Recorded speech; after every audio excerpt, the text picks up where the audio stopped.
Dans le deuxième numéro de la revue Espace africain paru dans les années 1980, il a été question de parler des grands concours d'architecture en Afrique de l'Ouest et du Grand Centre. Eh bien, aujourd'hui, on parlera du concours organisé par la BCEAO, qui est la Banque centrale des États de l'Afrique de l'Ouest. Il s'agissait de concevoir une agence qui recevrait plusieurs programmes. De ce concours, 4 lauréats en sont ressortis. En premier, nous avons Michel Goli-Kwasi, qui est le premier architecte de Côte d'Ivoire à avoir remporté ce concours. Dans sa proposition, il crée de part et d'autre d'une articulation centrale un immeuble fonctionnel de 12 000 m². Celui-ci est destiné aux services administratifs et une galette de 4 500 m² abritant les services de la caisse. L'architecte a choisi pour cet immeuble de concevoir un projet IGH de 62 mètres de hauteur.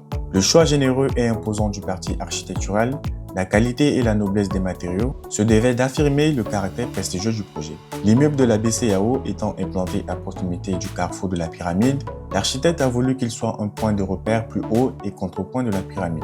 Le deuxième lauréat de ce concours, c'est l'architecte Roger Mbeng de l'agence Gori Architectes. Sa proposition était de créer une articulation entre le tissu urbain orthogonal et le site lagunaire, de structurer un espace ouvert de transition avec la pyramide et l'ancien hôpital, orienté de manière visible sur le débouché de l'avenue Franchet d'Espérance. Pour la petite anecdote, Jean-Marie Adjafi, écrivain philosophe ivoirien, a participé avec l'équipe à la recherche du symbole pour l'élaboration du concours BCEAO.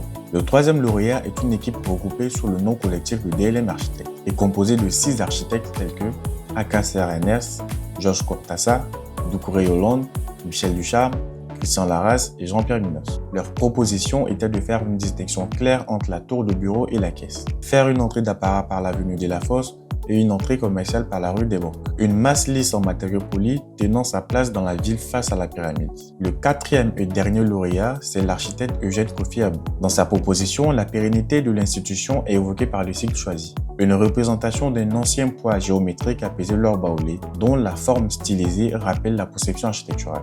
Une architecture fonctionnelle sans fioritures inutiles adaptée aux conditions climatiques et aux exigences du programme. L'espace vide à l'intérieur de la tour favorise une ventilation naturelle et une protection solaire maximum des façades intérieures vitrées.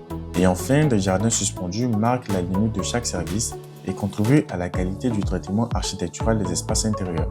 À bientôt pour une nouvelle vidéo. N'hésitez pas à vous abonner, à liker et à partager.